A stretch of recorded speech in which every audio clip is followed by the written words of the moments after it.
Hi guys, how are you? Our today topic is stakeholder conflict. Chapter number 4 है ये, और ये business and technology F1 का chapter है, जिसके अंदर हम स्टेक होल्डर्स का आपस में कॉन्फ्लिक्ट जो होता है, जो डिफरेंसेस पाए जाते हैं इनके इंटरेस्ट के अंदर, वो हम पढ़ेंगे, स्टडी करेंगे। तो ऑर्गेनाइजेशन के डिफरेंट स्टेक होल्डर्स होते हैं।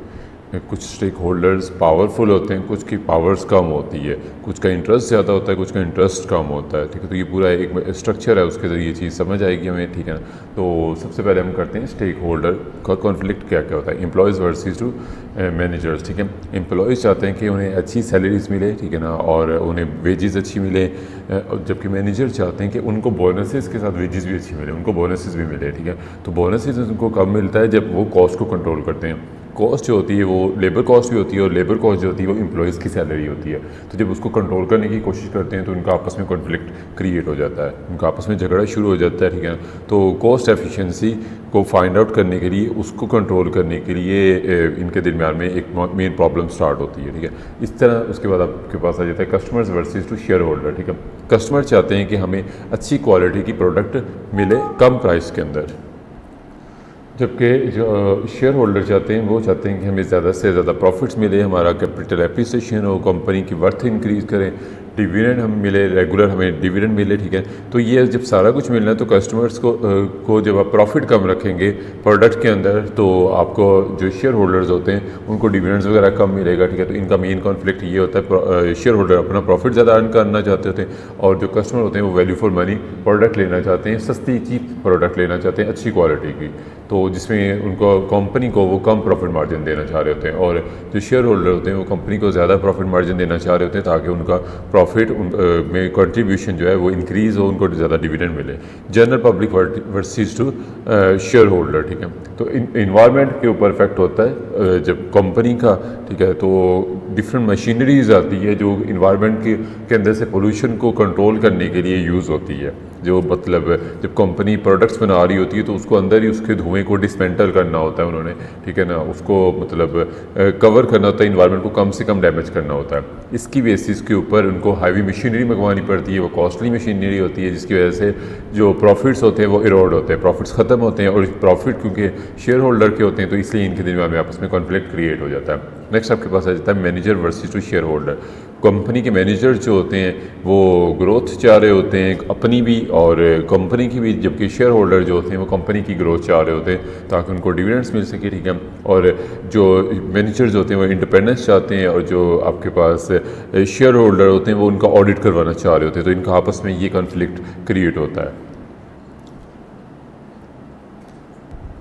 तो ये जब कॉन्फ्लिक्ट क्रिएट होता है तो ऑर्गेनाइजेशंस को चाहिए कि इस कॉन्फ्लिक्ट में दो चीज़ों को कंसीडर करें। सबसे पहले जो स्टेक होल्डर्स हैं उनकी पूरी लिस्ट बनानी होती है, फिर उनमें हर स्टेक होल्डर्स की पावर और उसका इंटरेस्ट देखना होता है कि कितनी उनकी पावर और कितना इंटरेस्ट है। ठीक है, और उसके बाद फिर डिसाइड करना होता है कि किसको कितनी इंपॉर्टेंस देनी है, कौन से स्टेक होल्डर डोमिनेट कर रहे हैं ऑर्गेनाइजेशन के अंदर, कौन से आपको बैक फुट पे रखने हैं, और कौन को बस मॉडरेट तरीके से लेके चलना है, उनको बस राज़ी रखना है। ठीक है, तो ये matrix Mendelow's power interest matrix consider होती है। ठीक है, ये आपके पास काफ़ी यूज़फुल है आपके लिए। मेंडेलॉस पावर इंटरेस्ट मैट्रिक्स की आपकी लाइफ में भी यूज़ होती है जब आप डिफरेंट एक्टिविटीज़ कर रहे होते हो अपनी लाइफ में। टाइम मैनेजमेंट में ये बहुत काम आती है फाइंड आउट करने के लिए कि कौन सी चीज़ें आपके लिए इंपॉर्टेंट है और कौन सी चीज़ें इंपॉर्टेंट नहीं है। तो हम स्टार्ट करते हैं इसको।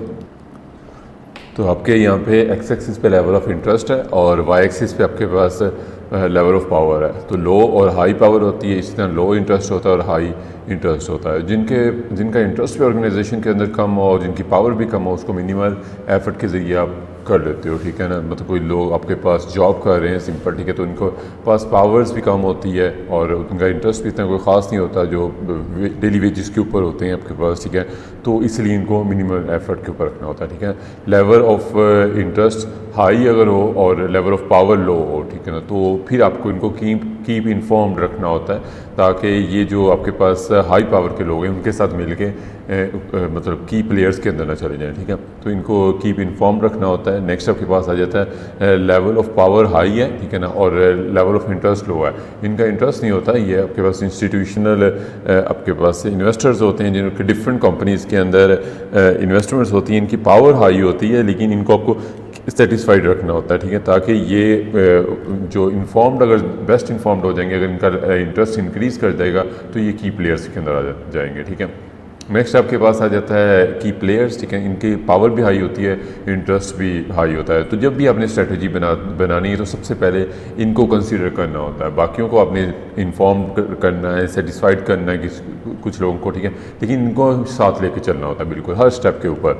तो ये ग्राफ से आप पावर और इंटरेस्ट को दोनों को कंसीडर करेंगे डिसीजन मेकिंग के लिए, देखेंगे कि प्लेयर्स आपके कौन से हैं, वो डोमिनेंट आपके स्टेक होल्डर्स होंगे, और उसके बाद आप जब स्ट्रेटजीज़ बना रहे होंगे, ठीक है ना, तो इनको बीच में कंसीडर करके फिर इनके इश्यूज़ को कंसीडर करके फिर आप अपनी स्ट्रेटजीज़ बनाएंगे।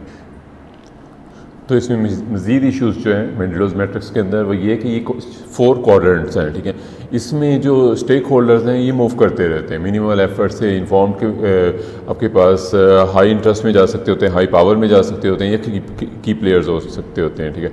तो ये क्वाड्रेंट चेंज होते रहते हैं, और आपके पास जो स्टेक होल्डर्स होते हैं वो भी पैसिव और ऑप्टिमिस्टिक होते हैं। तो पैसिव से ही ऑप्टिमिस्टिक भी बन सकते होते हैं, तो आपको कंसिडर करना होता है कि कब ये पैसिव है और कब ये ऑप्टिमिस्टिक है, या एग्रेसिवनेस के अंदर कब जा रहे हैं, और कौन से क्वाड्रेंट टू क्वाड्रेंट मूव कर रहे हैं। इस हिसाब से आपको इनकी नीड्स और वांट्स को कंसीडर करके अपनी डिसीजन मेकिंग करनी होती है।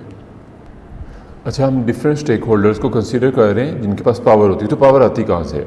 पावर के 3 सोर्सेज होते हैं जहाँ से पावर आ सकती होती है। सबसे पहले हायरार्की होती है, जो आपका डेजिग्नेशन होता है आपका ऑर्गेनाइजेशन के अंदर, जो पोस्ट होती है उससे आपकी पावर आती है। ये फॉर्मल पावर होती है, ठीक है, जो कि ग्रुप्स या लोगों को प्रोवाइड की जाती है दूसरों के ज़रिए, ठीक है। दूसरा आपके पास है इन्फ्लुएंस के ज़रिए आती है पावर, ठीक है।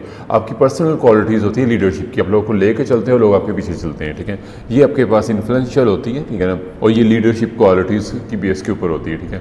नेक्स्ट आपके पास आ जाता है कंट्रोल ऑफ इन्वायरमेंट, ठीक है ना। आपके पास नॉलेज होता है, आपके कॉन्टेक्ट ज़्यादा होते हैं, आपके पास इन्फ्लुएंस करने का, इन्वायरमेंट को इन्फ्लुएंस करने का आपके पास मेथड्स होते हैं, ठीक है। और इससे भी आपके पास पावर आ सकती होती है, ठीक है, जिससे आप किसी लोगों की अनसर्टेनिटी को रिड्यूस कर सकते होते हो, ये भी पावर होती है। लोगों की हेल्प कर सकते होते हो, ये भी आपके पास पावर होती है। तो मैनेजर जो होते हैं उनको कंसीडर करना होता है कि मैक्सिमम स्टेक होल्डर को वो अकोमोडेट करें, ठीक है। लेकिन फिर भी डिसीजन जो होते हैं वो कंप्रोमाइज़ होते रहते हैं। तो एक बिज़नेस फॉर एग्जांपल अगर चाहता है कि अपने शेयर होल्डर के लिए एक सेटिस्फैक्टरी रिटर्न करे, ठीक है, गेन करे, ठीक है, रिटर्न अर्न करके उनको दे, ठीक है, तो लेकिन उसके बेसिस के ऊपर वो वेजेस रीज़नेबल देना चाह रहा है, वो एक्स्ट्रा ऑर्डिनरी नहीं देना चाह रहा। तो आपकी जो लेबर तबका है, ठीक है ना, उसकी जो इंटरेस्ट है, उनके इंटरेस्ट जो है, ठीक है ना, वो कंप्रोमाइज़ होगा थोड़ा बहुत। तो hope you like the video. If you like the video kindly share it and like it, subscribe it. Thanks a lot.